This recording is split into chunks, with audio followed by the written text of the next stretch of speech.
장례식 날 버려진 여자. 장례식장은 조용했다. 아니, 정확히 말하면 조용한 척하고 있었다. 사람들은 검은 옷을 입고 낮은 목소리로 위로의 말을 건넸지만 그 속에 담긴 감정은 제각각이었다. 동정, 피로, 그리고 어쩌면 어디선가 들은 소문에 대한 호기심. 나는 영정 사진을 바라보고 있었다. 사진 속 아버지는 언제나처럼 웃고 있었다. 그 미소가 이렇게까지 잔인하게 느껴질 줄은 예전에는 상상도 못했다. 아버지, 목소리가 나오지 않았다. 아버지는 심장마비로 갑자기 쓰러졌다. 병원으로 옮겨졌지만 의사는 말했다. 이미 늦었습니다. 그 말은 세상에서 가장 짧고 가장 잔인한 문장이었다. 장례식장 안은 희미한 향 냄새로 가득했다. 나는 멍하니 앉아 있었다. 그리고 그때였다.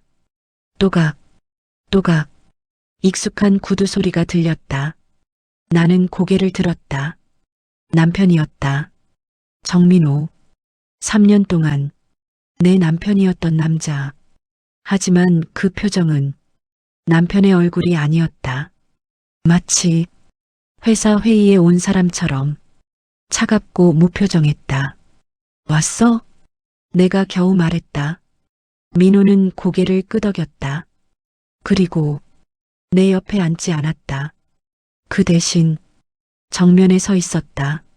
마치 할 말이 있는 사람처럼. 나는 이상한 기분이 들었다. 민호의 아빠가 말을 이어가려던 순간이었다. 그가 들고 온 서류 봉투에서 무언가를 꺼냈다.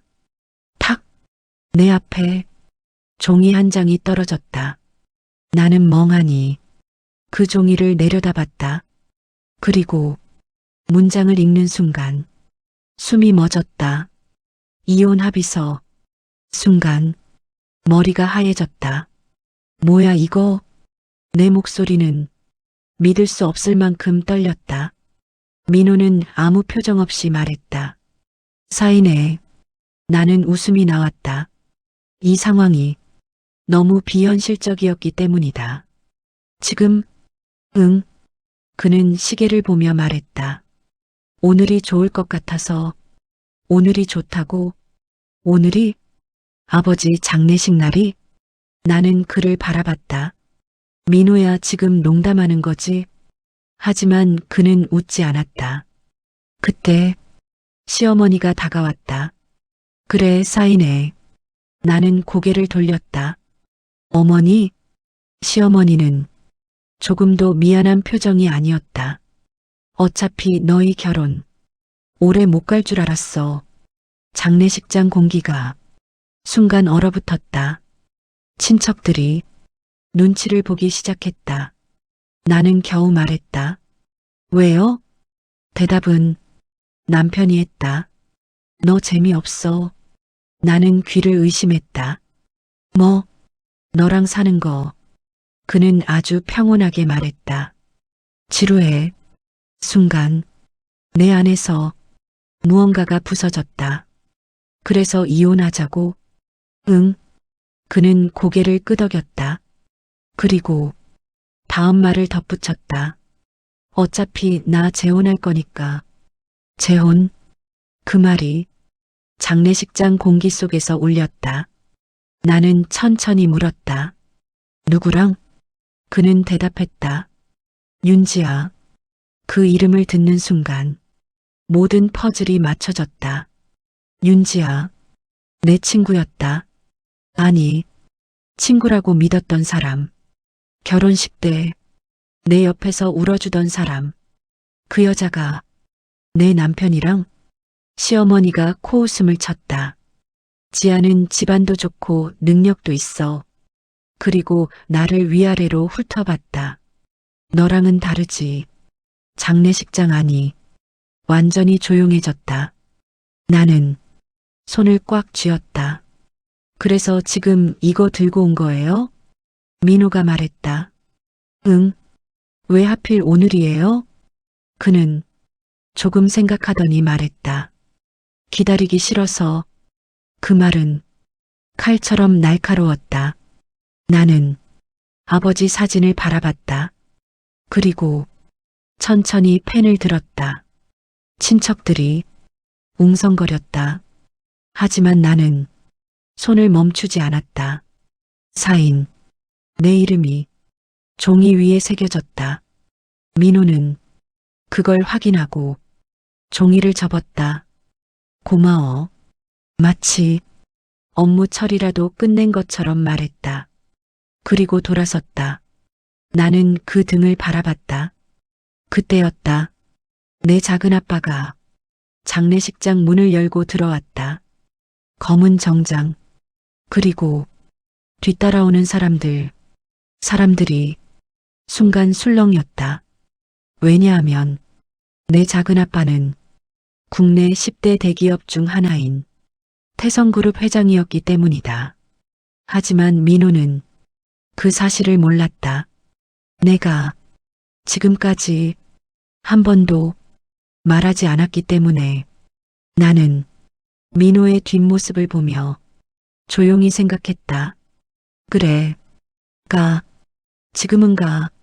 하지만 곧 알게 될 거야.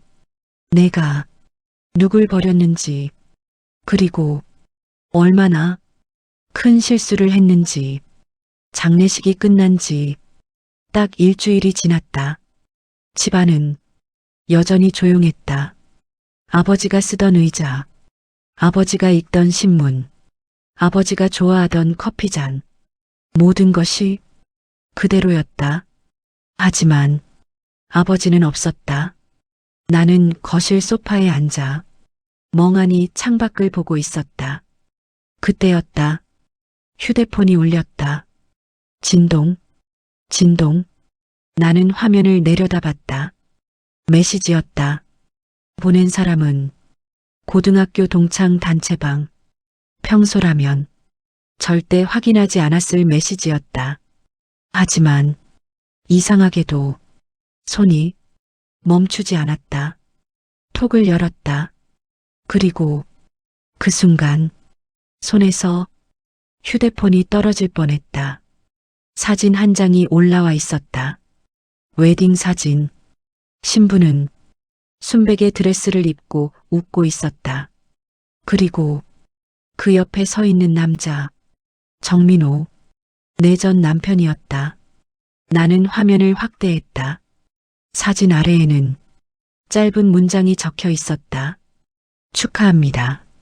그리고 그 아래, 지아 결혼 축하해. 나는 천천히 댓글을 읽었다. 둘이 언제부터 사귀었어? 완전 잘 어울린다. 대박, 민호랑 결혼이라니. 그때였다. 지아가 직접 댓글을 달았다. 우리 사실 오래 만났어요. 순간 숨이 막혔다. 오래? 얼마나? 나는 머릿속으로 계산했다. 결혼 3년, 연애 2년, 5년. 즉, 내가 민호와 결혼하기 전부터. 나는 웃음이 나왔다. 허탈한 웃음이었다. 아, 이제야 알겠다. 왜 장례식장에서 그렇게 당당했는지, 왜 기다리기 싫다고 했는지. 이미 모든 게 끝난 상태였기 때문이다. 그때 벨소리가 들렸다. 수아야. 작은 아빠였다. 나는 급히 휴대폰을 내려놓았다. 작은 아빠는 잠시 나를 바라봤다. 그리고 조용히 말했다. 뉴스 봤다. 나는 아무 말도 하지 못했다. 이혼했다며. 나는 고개를 끄덕였다. 응. 잠시 침묵이 흘렀다. 작은 아빠가 물었다. 후회하냐? 나는 생각했다. 그리고 고개를 저었다. 아니, 정확히 말하면 후회보다 다른 감정이 더 컸다. 분노, 그리고 차가운 결심. 작은 아빠가 말했다. 앞으로 뭐 할 거냐? 나는 잠시 생각했다. 사실 아무 계획도 없었다. 결혼 후 나는 일을 그만뒀다. 민호가 원했기 때문이다. 집에서 쉬어. 내가 벌면 되잖아. 그 말이 당시에는 사랑처럼 들렸다. 지금 생각해보면 아니었다. 그건 통제였다. 나는 천천히 말했다. 일할래. 작은아빠 눈이 살짝 움직였다. 어디서? 나는 잠시 망설였다. 그리고 말했다. 회사. 어떤 회사? 나는 작은아빠를 바라봤다. 작은아빠 회사. 잠시 정적이 흘렀다. 그는 피식 웃었다. 태성? 나는 고개를 끄덕였다. 응. 작은아빠는 잠시 생각했다. 힘들 텐데. 괜찮아. 너 예전처럼 살 수 없다. 나는 말했다. 그게 좋아. 왜냐하면 이제 나는 예전 사람이 아니었기 때문이다. 작은아빠가 물었다. 이유가 뭐냐? 나는 잠시 고민했다. 그리고 솔직하게 말했다. 복수? 그는 눈썹을 살짝 올렸다. 누구한테? 나는 웃었다. 시댁. 그리고 한마디 더 덧붙였다. 민호. 작은아빠는 잠시 나를 바라봤다. 그리고 말했다. 좋다. 나는 놀랐다. 진짜요? 그는 고개를 끄덕였다. 근데 조건이 있다. 뭔데요? 내 조카라는 거 숨겨라. 나는 눈을 깜빡였다. 왜요? 그는 웃었다. 그래야 진짜 실력 보이지. 그리고 조용히 덧붙였다. 그리고 복수도 제대로 할 수 있고. 나는 처음으로 장례식 이후 조금 웃었다. 그때였다. 휴대폰이 다시 울렸다. 이번에는 민호였다. 나는 잠시 망설이다가 전화를 받았다. 왜? 그는 아무렇지 않게 말했다. 소식 들었지? 나는 대답했다. 응. 그는 웃었다. 지아랑 다음 달에 결혼식이야. 나는 창밖을 바라봤다. 하늘이 맑았다. 축하해. 나는 그렇게 말했다. 그리고 전화를 끊었다. 하지만 민호는 몰랐다. 내가 곧 그의 인생을 완전히 뒤집어 놓을 거라는 걸. 그리고 그 시작이 바로 태성그룹 입사라는 걸. 태성그룹 본사 건물은 멀리서 봐도 압도적이었다. 유리로 덮인 거대한 건물. 수많은 사람들이 바쁘게 드나들고 있었다. 나는 잠시 건물 앞에 서 있었다. 3개월 전까지만 해도 나는 이곳과 전혀 상관없는 사람이었다. 그저 한 남자의 아내. 그리고 지금은 이혼녀. 나는 천천히 건물 안으로 들어갔다. 신입 교육장이 어디죠? 안내 데스크 직원이 친절하게 말했다. 12층입니다. 엘리베이터 문이 열렸다. 안에는 이미 사람들이 가득했다. 모두 신입사원들이었다. 긴장한 표정, 설레는 표정, 그리고 자신감 넘치는 표정. 나는 그들 사이에 조용히 서 있었다. 아무도 몰랐다. 내가 이 회사 회장의 조카라는 사실을. 그리고 내가 복수를 위해 여기에 왔다는 것도. 엘리베이터가 천천히 올라갔다. 띵. 12층. 문이 열렸다. 교육장이 보였다. 강의실 안에는 이미 많은 사람들이 앉아 있었다. 나는 빈자리에 앉았다. 잠시 후 교육 담당자가 들어왔다. 여러분 반갑습니다. 그는 밝게 웃었다. 오늘부터 여러분은 태성그룹의 신입사원입니다. 사람들이 박수를 쳤다. 하지만 나는 박수를 치지 않았다. 그 대신 노트북을 열었다. 그리고 회사 자료를 보기 시작했다.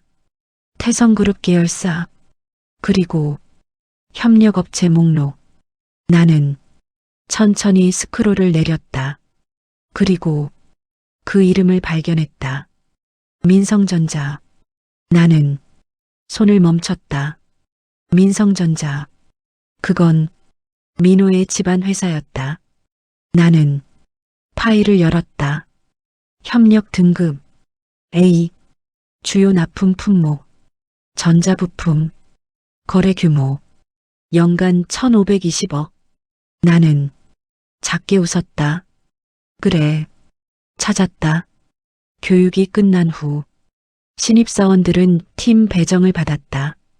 내 차례가 왔다. 김수아. 나는 자리에서 일어났다.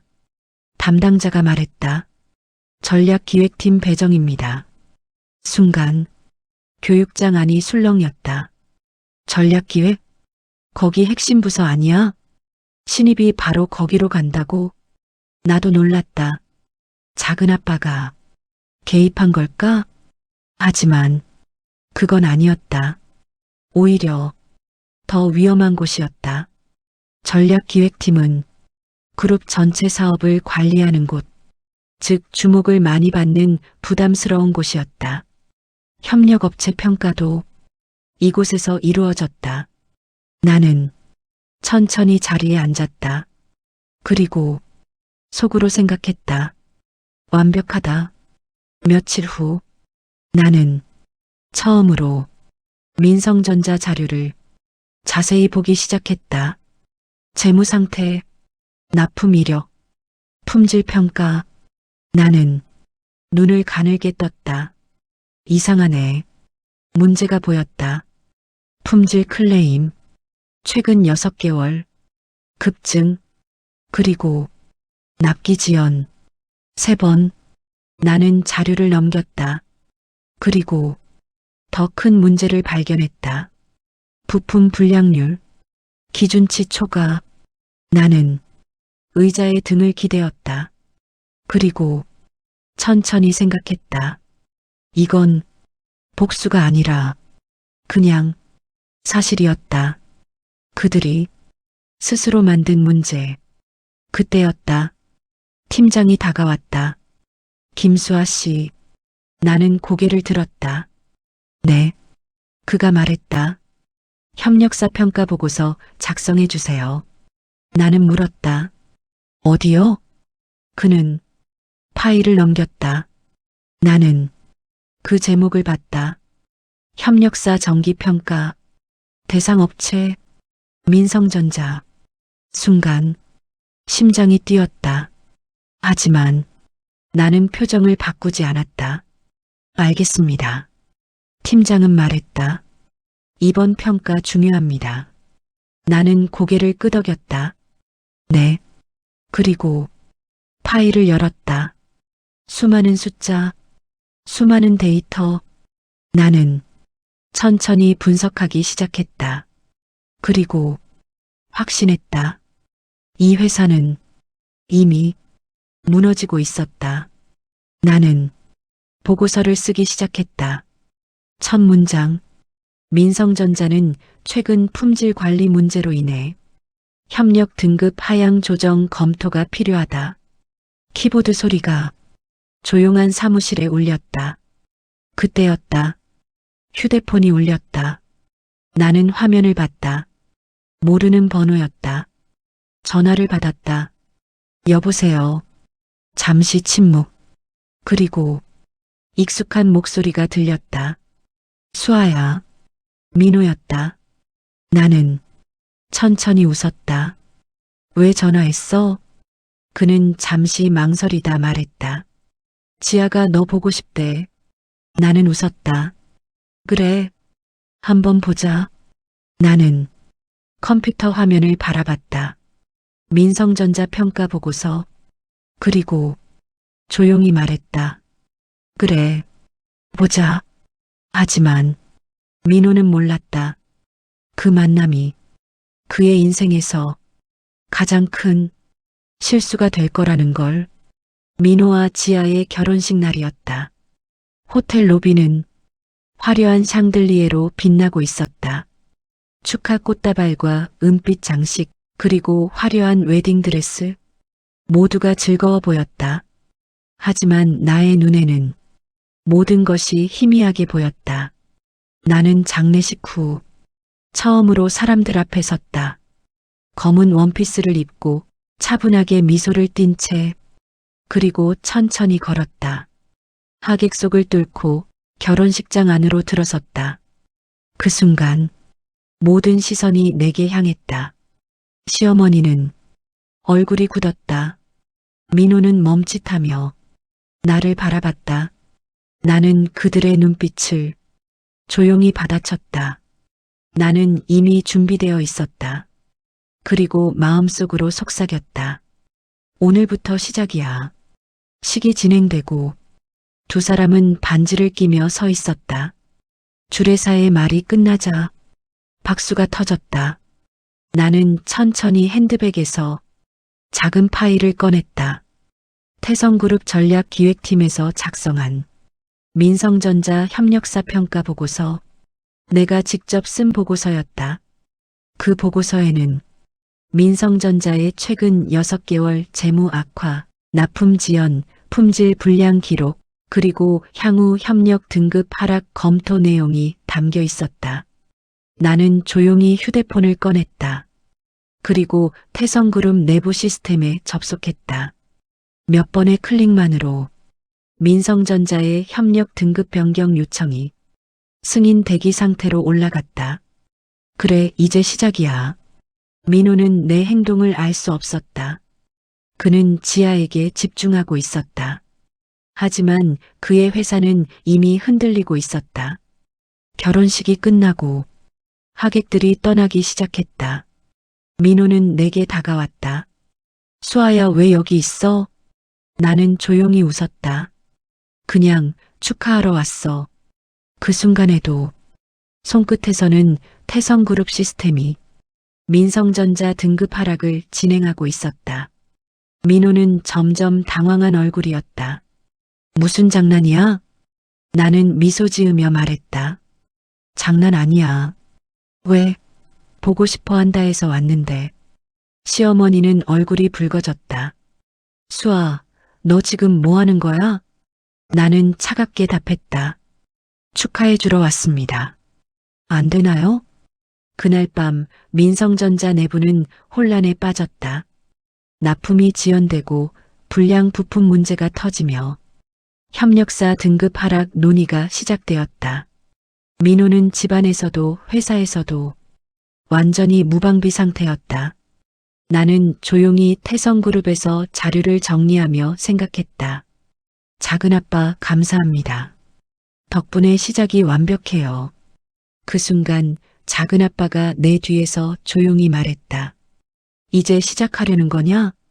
나는 미소를 지었다. 네. 이제부터가 진짜 복수죠. 민성전자의 협력 등급 하락. 그 소식이 전해진 날, 민호는 처음으로 진짜 공포를 느꼈다. 이럴 리가, 우리 회사가. 시어머니는 얼굴이 창백했다. 뭐라고, 어떻게 이런 일이. 민성전자 내부에서는 이미 불량 부품과 납기 지연으로 연이은 클레임이 터지고 있었다. 그럼에도 민호는 아직 현실을 받아들이지 못했다. 그는 누군가를 탓하려고 했지만 손 쓸 틈도 없었다. 그때 민성전자 전략기획팀에서 내가 작성한 최종 보고서가 올라왔다. 민성전자는 최근 재무 악화와 품질 관리 실패로 즉각적인 거래 축소와 협력 등급 하락이 불가피합니다. 회의실 안 민호는 회의 자료를 보며 떨었다. 그가 아무리 권력과 돈을 가지고 있어도 이제는 모든 것이 무너지고 있었다. 나는 조용히 모니터 앞에 앉아 차분히 보고서를 정리했다. 손끝 하나로 그들의 미래를 결정하는 순간이었다. 며칠 후 민호의 회사는 거래 중단과 신용 등급 하락으로 사실상 부도 직전까지 몰렸다. 민호는 처음으로 나를 찾아왔다. 수아야, 제발 용서해. 나는 그를 바라보았다. 그는 눈을 떨며 무릎을 꿇었다. 장례식 날 했던 선택, 장례식장에서 날 버린 선택을 잊은 거야? 그는 아무 말도 하지 못했다. 그리고 나는 천천히 결정적인 한마디를 던졌다. 이제 앞으로 돌아갈 건 모두 현실뿐일 거야. 그 순간 작은 아빠가 나타났다. 민호, 이제 알겠나? 태성그룹이 누구에게 힘을 주고 누구를 지켜주고 있는지. 작은 아빠의 눈빛은 차갑게 빛났다. 민호는 이제야 깨달았다. 그동안 자신이 무시했던 수아가 사실은 그룹 회장의 계획 안에 있었다는 것을. 수아야, 이게 다? 민호는 말을 잇지 못했다. 나는 천천히 웃었다. 모두 당신이 만든 결과예요. 당신이 선택한 길, 당신이 버린 사람, 그리고 내가 선택한 복수. 작은 아빠는 고개를 끄덕였다. 자, 이제 정리됐군. 수아, 내가 해낼 차례다. 나는 심호흡을 하고 마지막 보고서를 제출했다.